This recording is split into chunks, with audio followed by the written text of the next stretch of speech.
Welcome to Clearwater County Podcasts, where we discuss topics of interest for residents and businesses of Clearwater County. Today's topic is also related to David Thompson Country Regional Tourism, which is the tourism brand for town of Rocky Mountain House and Clearwater County. Hi, I'm Jerry Pratt with Clearwater County and David Thompson Country Regional Tourism. I'm here today with Peter Davies, president of the Rocky ATV Club. Welcome, Peter. Thank you. So, we'll start off the most logical spot.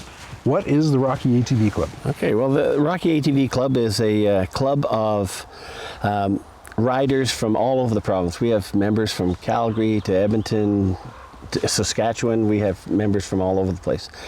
And originally we try to think in terms of bringing people together so that are doing the same kinds of things. So people have other people they can go riding with, because it's far safer to be in a group than it is trying to go out there by yourself. We provide, this past year we've done chainsaw courses for doing our trail maintenance. We do all kinds of trail maintenance in Clearwater County. We've done machine maintenance. Lots of people buy all these machines and such, and then they don't really know anything about how to get it maintained and stuff. So we've had some great partnerships with S5 Power Sports and riders here in town for putting on maintenance nights and things like that. We did first aid course, stop the bleed course, which is all free to members and such. So we look after doing all that kind of stuff.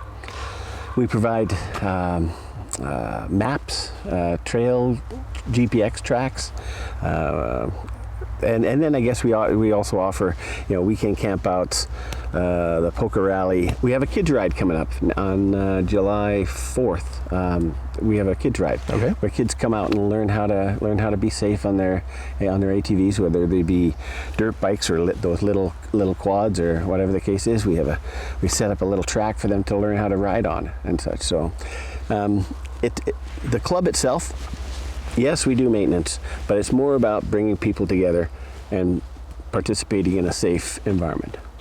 So it sounds like, between the trail maintenance, equipment maintenance, and teaching people how to maintain trails and their equipment and be safe at the same time, you're just, like you said, people getting together, but them having fun in a safe manner and taking care of the trails all at the same time. Absolutely. Yeah. So how often do you get together? I know on social media, I see that somebody's always saying, "Oh, we're going out riding somewhere this weekend. Does anybody want to join me?" That's one of the big benefits of the club itself, is that all of these people have now found it easier to say, "Hey, I'm going to go and ride the rail trail this Saturday. Anyone want to join up?" and such, and they'll say where they're going to meet, what time they're going to meet, and then it's up to other people if they want to join up and go for that particular type of ride. And such. So it's we have almost 8,000 people that are on our Facebook page. Wow. And we have just over 300 paid members that all work together to make off-highway vehicles and such the opportunity that it can be for so many people. So say to those 8,000 social media followers, there's only 300 paid members for their club. Maybe get a few more. Well, always looking for more. So you've mentioned the Nordegg Rail Trail already. What are some of the other trails that you guys concentrate on in Clearwater County? Well, our mission so far has been to do a lot of the mapping of the trails that are actually out there, because the government isn't really aware of all the trails that are out there, and so we've been taking care of doing all the mapping of.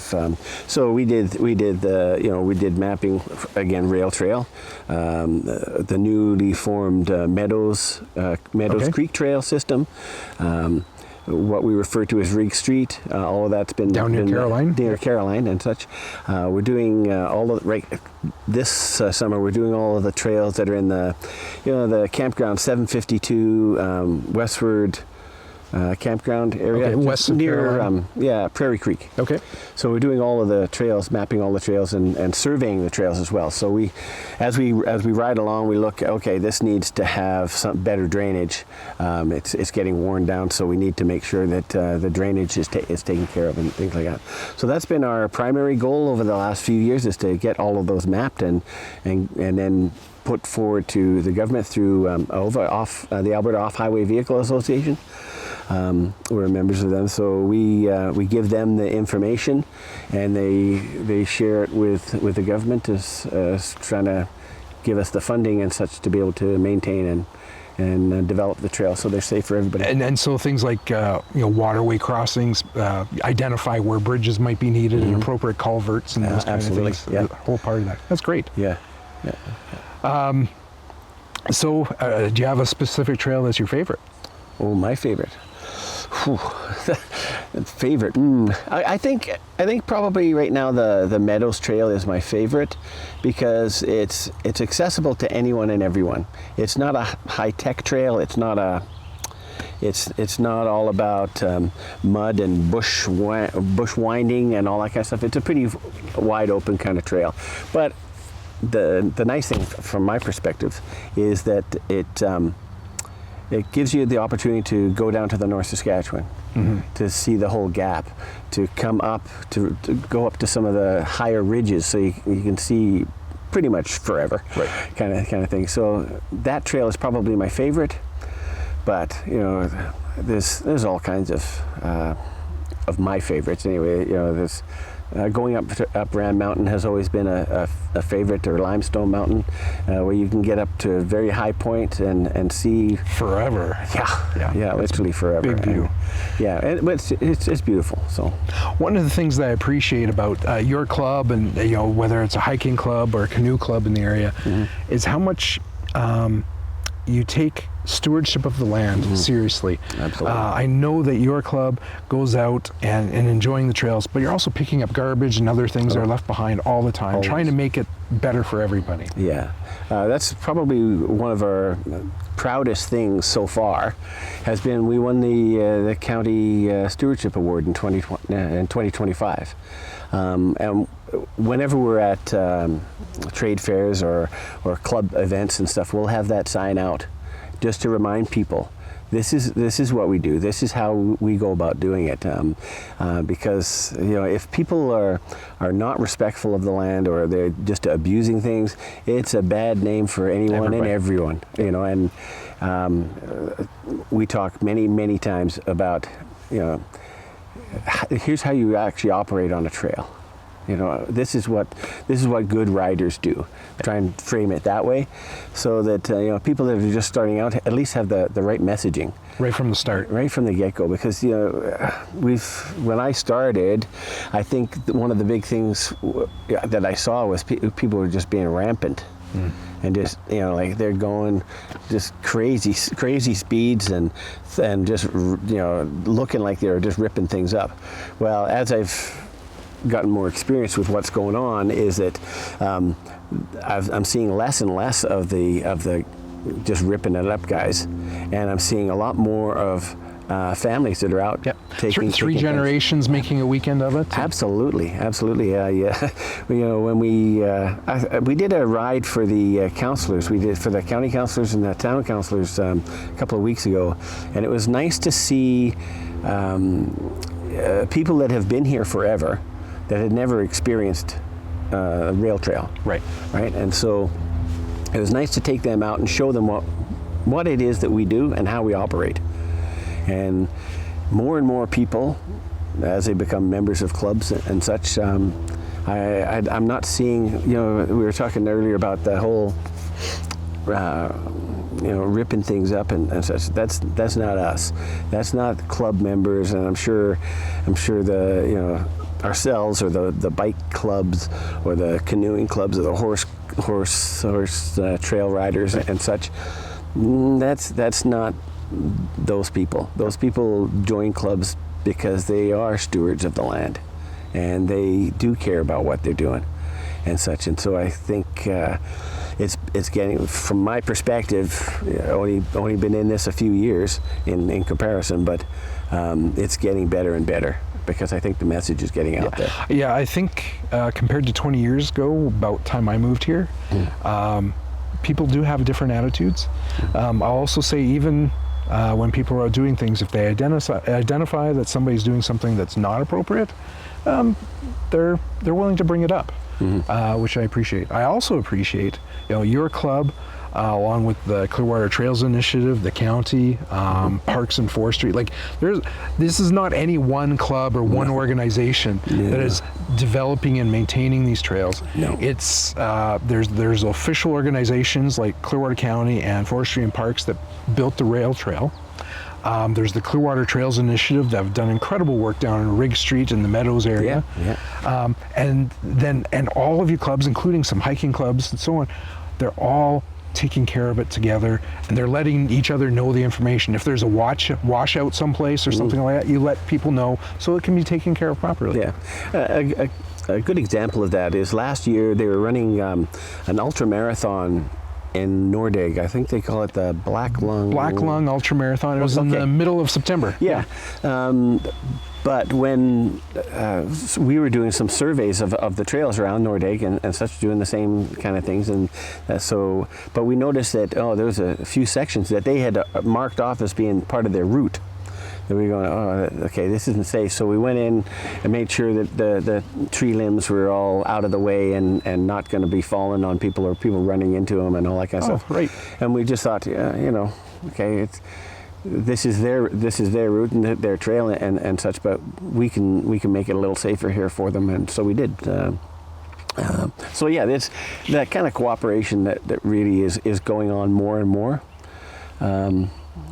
Yeah, I think we've always had. When I started, it seemed like there was the OHV guys, and there was the bikes, and then there were the horse trail riders. And we'd be in a meeting, and my first meeting that I went to, it was like, we're not talking to those guys. Well, I'm not going to talk to those guys. Yeah. All that kind of stuff. Not anymore. Now it is. This is the area that we're working in. Is there anything that you guys are looking to do in this area? Can we help? What do you need done? Kind of thing. So, and it's a more efficient use of resources that way too, to have everybody on roughly on the same page, at least, as they're working on trails. Now, you've mentioned, we do have a horse trail. Yeah. We have over 15 trail ride companies in Clearwater County. Oh, yeah. Some of them doing full-on wagons, which is pretty cool. We've got cyclists, we have OHV riders, we have hikers. So some of these trails, like the Nordegg Rail Trail, was designed very specific for multi-use. Yeah. Do you have any comments around sharing the trail and making it good for everybody? Okay, so one of the things, and I think the counselors will, because it's fresh to them, this is how we operate. So at the beginning of our ride, we have a safety meeting. Here's where we're going. Here are the lead riders. Here are the tail riders. If we have problems, this is how we're going to get it solved. Everybody in our group has a radio. That's one of the things that we make sure in our group rides, because we know that on the trail we are going to meet cyclists, we're going to meet horseback riders, and we're going to meet hikers predominantly. Our basic rules are, if it's a horse, we stop and we turn the engines off and we wait for them to go by. That's Don't spook them. Nothing. We just sit there and nod, say good morning, all that kind of stuff. But the machines and stuff need to be off. That way the riders and the horses can feel safe going across. Yep. For cyclists, we come across cyclists all the time. Again, it's a pull over, slow right down. If there's a big group of them, just stop, let them go through. Same kind of thing. We don't necessarily turn the engines off, because it's only the riders that get spooked in that one. But so that's what the procedure is for those guys. And then hikers, we'll just pull over, walk past. We make sure that we radio between the whole group that who's coming. Because you can get strung out a fair ways over. You could be, and so can they. Oh yeah, you could easily be a kilometer apart. And so we try and use when it's OHVs approaching each other, the rule of thumb or the etiquette is that the leader will tell how many vehicles are behind him. And so, if we have a group of, say we have a group of 6, well, I'm the first guy, it's going to be 5 people that are behind me. And then the next guy is going to go, well, there's 4, there's 3, there's 2, there's 1, I'm the last one. And so that's a procedure that we use for when we're meeting other vehicles, and they communicate to us. Now, if we've got 20, the same kind of thing happens, but we'll let them know, the first one, no, there's 20 of us, and such. And so they can either stop, which often they will do. They'll just stop and let the whole group go by, and then carry on their way. So that kind of trail etiquette is what is performed by people that are, knowledgeable about how to operate on the trail. I think one of the big concerns is that people have a concern over the speed at which various vehicles can go. Whether it be an OHV, the e-bikes can go. Yeah, the new e-bikes can go as fast as the quads. Go just as fast as the quads do, and such. But I think there are. The province set out what the speed limit is for the roadways and such, as being 50 for OHVs, and so and there are sections on the rail trail, as an example, that 50 is okay. It's long, straight. There's no big deal. But certainly in any of the winding areas and such, well, first of all, I don't think it's achievable. Secondly, you're turning corners. You can't see as far ahead. It's not as safe to try and It's not a rally road, let's put it that way. Some of those small switchbacks are pretty tight too. Yeah. So, I would say putting on some more signage about slow down on these corners, because you don't have the visibility. And as you say, some of them, they're hairpin corners. If you're going too quick, that's not safe. No. Right? And so I think putting out some more signage, it's just like on the highways, really. We have signage that says, it's a 100K highway, and we have signs that say, well, this is a 60 corner, or curves coming, or that kind of thing, because visibility is important, and maintaining control over your vehicle, all of those kinds of things. It's critical to safety, and not just for the OHV people. It's for anybody and everybody that might be out there, kind of thing. So that's kind of where we're at with trying to deal with the speeds and such that are realistically, if you're over 50 on the rail trail, that's too fast, kind of thing. So especially like it's called a rail trail for a reason, because a huge chunk of it is along the old rail line. But back in the day when they built that, they have different standards now. True enough. Some of that rail trail is pretty narrow. It's strictly the rail line, and both sides sort of fall away a little bit. So, or you might have a slough or a marsh or something on one side. I have to commend the county and I guess it would be Prentice Creek Construction on the build that they've put together there. They've paid attention to a lot of we're talking about water courses and making sure that the trail is not going to get degraded because of the runoff and things like that. So I think they've done a very good job of that. But it's also nice that there are some of those areas that are, as you say, they're the standard train gauge width to be riding on. It's kind of a unique experience. Along the old rail ties, so you're bouncing pretty good for a little ways. Well, you would think that they would take them out and smooth the whole thing. No. It's part of the history of the area, exactly. Right? So, and driving by some of those old coal mine towns, a lot of people aren't familiar that back in the day there was a coal mine at Harlech, at Saunders, Alexo, and Hoerberg. Like all of those. They all had coal mines, and they also had lumber mills. The Phoenix Lumber Mill is another great site that's out there that, if you're walking and hiking, it would take you forever to get out there. Whereas with trail riders or bike riders or OHVs and such, you can go and check out some of this old history that we have. There's a number of our members send me information all the time about oh, we found this at this location and such. The pictures on you guys' social media page are fantastic, showing history and some of the stuff is actually, well, so much was built out of concrete for back in the mining days. Yeah. It's lasted pretty well. Yeah. Well, I'm just, one of the most recent things for me was some of the tunnels that are underneath the rail trail. They're astounding. Are you kidding me? So the trail that's got the 1927 tunnel, anyway, it goes for about, I'm going to say 100 meters, maybe 120 meters underneath the rail trail. It comes out in a valley, and it's just, they did this way back when, and it's still here today in pretty good shape. Yeah. Pretty good shape. It hasn't collapsed or anything like that. There's all kinds of things out there. We took the counselors into the old Lamoral schoolhouse. Cool. Yeah, there's many sites out there, and I think that will probably be one of the things that we maybe coordinate with the county and the provincial government about.